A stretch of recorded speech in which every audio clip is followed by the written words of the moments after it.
Continuamos entre viajes y fogones ya en la recta final y después de este entretenido programa que hemos tenido hoy, pues es un inmenso placer saludar a don José Miguel Romaña. Don José Miguel, muy buenas tardes. Buenas tardes, desde Bilbao. Bueno, yo decir que aquí tenemos a Pachi también de Bilbao, ¿eh? Ah, sí, sí. Muy buenas tardes, don José Miguel. Hola, ¿qué tal? Buenas. Buenas tardes, don José Miguel. Muy bien. Buenas tardes. Mira, decir de don José Miguel Romaña, que es natural de Guecho, en Vizcaya. Directo, sí, en la costa, Vizcaya, sí. Efectivamente, nace en 1949. Sí. Aún hoy, si no me equivoco, sigue usted como agente literario. Sí, sí, en activo, aunque me toca ya la edad de jubilación, pero uno no puede seguir sin hacer nada y además con un interesante proyecto que pronto me saldrá de una potentísima serie de televisión, de la cual no puedo hablar todavía, pero a nivel internacional, al final me va a salir un proyecto muy bueno. Me va a salir, pues por cuando sí, pueda usted hablar, yo le invito a que hablemos de ese proyecto. Por supuesto, cuando sea una realidad y esté firmado, y las productoras, que será una española y otra francesa, de momento, que puede haber una alemana y británica, me den permiso. Ya sabe usted que a veces estas cosas te dicen, oye, pues no, firmas, cobras el contrato, pero hasta tal fecha no puedes decir nada. Bueno, pues decirle, don José Miguel Romaña, que es historiador con una dilatada experiencia, fruto de muchos años de investigación, fue su libro sobre los duques de Windsor, publicado en Editorial Actas en el 2009. Correcto. Ese mismo año, si no me equivoco, apareció su ensayo Armas secretas de Hitler, en la segunda edición, que luego fue traducido al portugués en Brasil. También te ha gustado mucho en Brasil, sí, señor. Han traducido al brasilero, como dicen ellos. Al brasileño la segunda edición, si no me equivoco, ¿no? No, la segunda en castellano, que ya se ha terminado y van a hacer una tercera. Esa es la última noticia. Pero en Brasil se está agotando la primera. Y ahora están en crisis también allí. Bueno, esto es el tema de la globalización. Bueno, no se escapa nadie. Decir que autor de infinidad de artículos en revistas, diarios. Muchísimas revistas de España y Latinoamérica. Sí. Bueno, Historia y Vida, Historia 16. Bueno, ha visto editados libros como los 3 tomos de Hazañas y Secretos de la Segunda Guerra Mundial. Correcto. Además de así de espionaje industrial, la Rusia de Rasputín, Tempestad sobre Vietnam, embaucadores y falsificadores y nazismo enigmático, entre otros. Hoy el que nos ocupa y nos preocupa es Memorias de Don Paco. Interesantísimo libro, don José Miguel. ¿Quién era Francisco Carbajo? ¿Quién era Don Paco? Francisco Carbajo Santiago era un español como la copa de un pino, un hombre, un servidor público, miembro del antiguo cuerpo de carabineros. Él siempre me lo destacó cuando lo conocí en 1970, de que hasta el año 40, que una ordenanza del gobierno de Francisco Franco lo cambió, pues yo creo que para, no sé, unir cuerpos, quizá era lógico, unió el cuerpo de carabineros a la Guardia Civil. Bueno, más bien la Guardia Civil, la Benemérita, absorbió. Porque siempre me ha quedado para los años posteriores, que ellos mismos se llaman así. Cualquier miembro de la Benemérita que está en un puerto de España, en un aeropuerto, en una aduana, se llama así al mismo carabinero, aunque ya no existe, ¿no? Pero en aquella época dependía del Ministerio de Hacienda. Cuando Francisco Carbajo, Don Paco, como llamaban en su pueblo, ingresó en 1920. ¿Por qué Don Paco admiró siempre la labor del general Primo de Rivera? Hombre, Don Paco, que en los años de la democracia que llevamos en España empezó votando hasta como en 83 a don Adolfo Suárez, en paz descanse, era un hombre del centro, pero era un hombre muy demócrata y muy de orden, de ley y de orden. No podía callarse ante ninguna injusticia. Y vio el caos, me contaba, cómo te robaban. Llegabas a Barcelona, tienes que esconder el dinero en el calcetín, en la ropa interior, te robaban a bajar a la estación del norte. Era de Francia, era terrible aquello. Vino don Miguel Primo Rivera y puso orden. Luego ya de la llamada dictadura fue derivando en otras cuestiones, porque muchos políticos no ayudaron, eso me decía él, pero es cierto que en España se puso ley y orden y se podía andar por la calle, como decía él, y eso a él le encantaba, porque era un hombre, y además era un hombre que no perdonaba nada de corrupción. Tanto es así que a su mujer, una vez me lo contó ella, le echó una broma en los años del hambre. Bueno, la necesidad es que en España con la cuenta de que luego tuvimos que aguantar la guerra mundial. En el año 41, un famoso año, le dieron a su esposa 2 barras de pan grandes, una aldeana por un favor. Decía que este hombre me había revisado los documentos, no sé qué. Total, que mandó devolverlos y le dijo a ese señor: oiga, si usted vuelve a regalar eso, le denuncio. Era de una honradez extrema, tremenda. Siempre le decían sus allegados: tú podías haber tenido un mejor nivel de vida. Yo nunca acepté nada. Y además, como decían los de su entorno, un valiente, yo diría que hasta temerario, porque este hombre se jugó el puesto para denunciar ni más ni menos que al director general industrial de Cataluña durante la dictadura de Primo de Rivera y vio el resultado de un auténtico chorizo, es que está haciéndose de oro. Bueno, pues este lo denunció y fue desposeído de su cargo y a la cárcel. Dijo, ¿ves cómo funcionaban las cosas? Él lo tenía de ejemplo a don Miguel Primo de Rivera. Don José Miguel, la ciudad de Donostiarra Sí. conoció un esplendor especial en los veranos, si no me equivoco, en los veranos por la presencia de la familia real española. La familia real española y lo que arrastraba, que era Eso la es. alta nobleza, infinidad de extranjeros, sobre todo franceses, bueno, también británicos, que de Biarritz bajaban. Ajá. Él siempre me decía, era una ciudad pequeña, es bellísima, la vea ya, no hay más que verla. Sube uno al Monte Higueldo, es una maravilla la vista.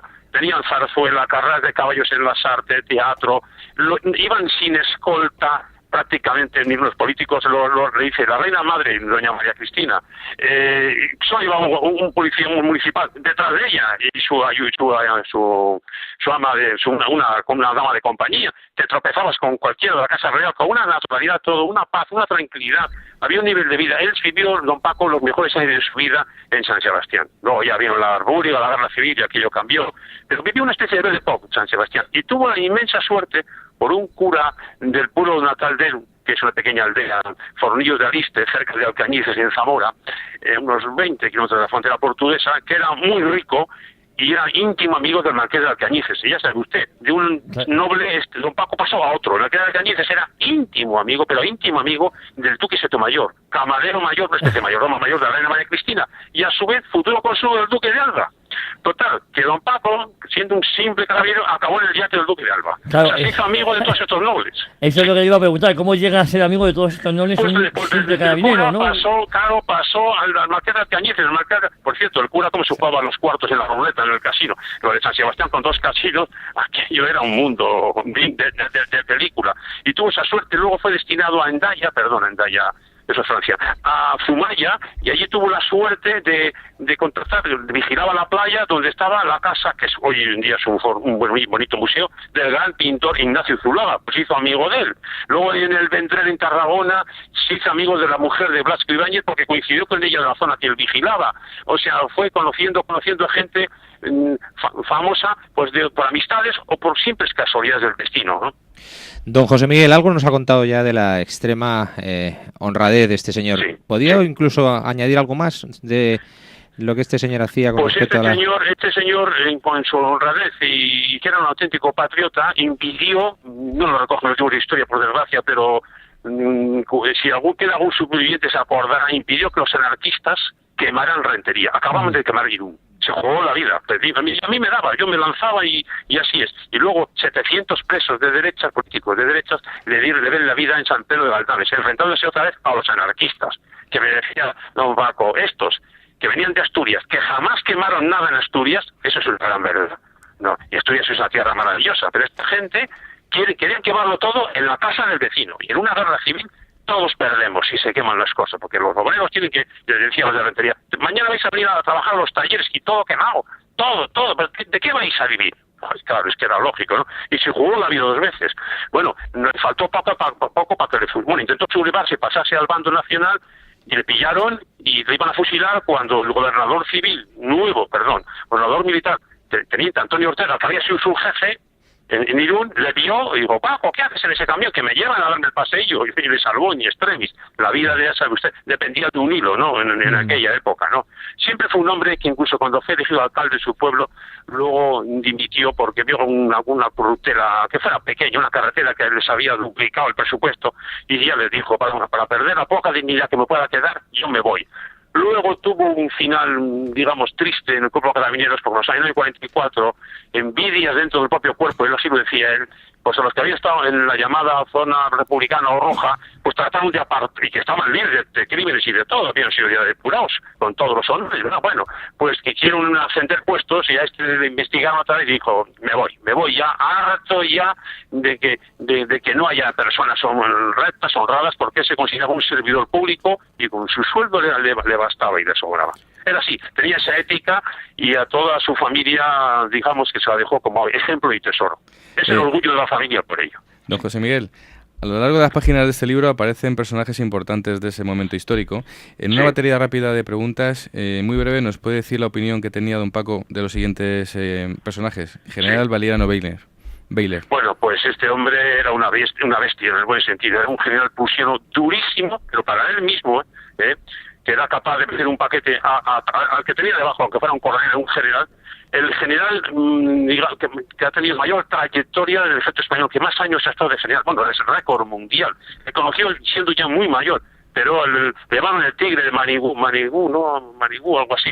La Manigua, el tigre de la Manigua en Cuba. Ay, si no le llegan a quitar el Cánovas y otros políticos, no perdemos la guerra de Cuba. Pero bueno. ¿Y del general Damaso Berenguer qué nos puede decir? Bueno, pues este le considero un blando, de la dicta blanda, un blando, nada, un general cortesano, es decir, que se espera uno que siempre está en palacio, que va ascendiendo, pues eso, méritos de despacho, sí. ¿Del pintor Zuluaga? Bueno, extraordinaria persona, con una sencillez y un arte que, bueno, a nivel mundial, un retratista excepcional, sí. ¿General Miaja?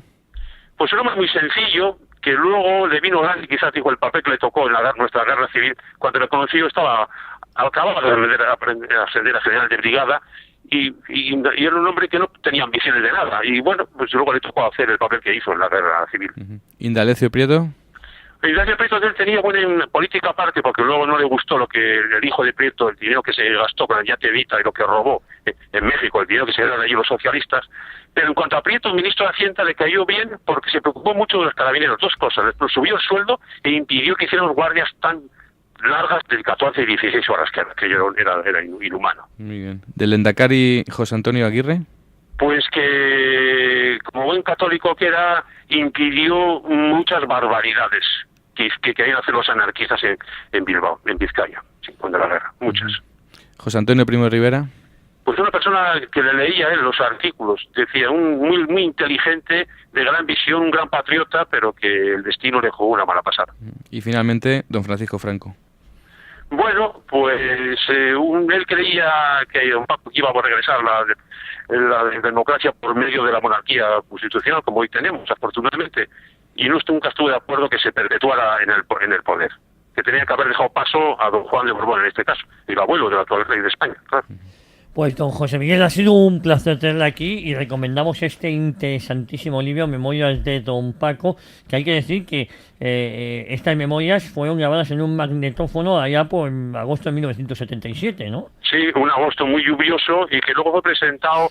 Me animó a mí don Gregorio del Toro, que era el director dueño de las ediciones del Toro, me dijo que va a ganar el premio porque era para gente que no sea famosa, que tenga muchas vivencias. Y como don Paco, yo no conocí nunca a nadie. Luego quedó, sin embargo, finalista entre los 10 primeros del Premio Espejo de España, que esos son palabras mayores, que ganó a Ian Gibson y que era segundo Ramón Tamames. No había nada que hacer antes los dos, claro. Pero bueno, de un poco una enorme alegría verse en la prensa. Digo, hombre, pero si estoy en la final, digo, pues mire usted por dónde.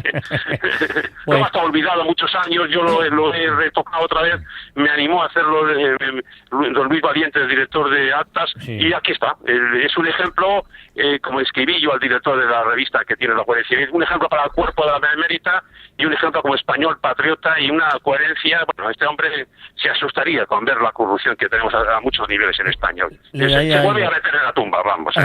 Pues don José Miguel, a ver, ya habrá tiempo de que nos cuenten qué proyecto televisivo está trabajando, y desde aquí felicitarle por esta obra y sobre todo, gracias. Muy importante también felicitar a Actas, a Luis Valiente, pues porque todo lo que hace pues goza de una indiscutible calidad. Sí, así es. Un fuertísimo abrazo, don José Miguel. Gracias, igualmente, ha sido un placer. En cuanto tengamos noticias de ese proyecto y lo pueda decir, aquí nos haremos eco, Vale, hasta cuando quieran. Un abrazo muy fuerte. Un abrazo. Un abrazo.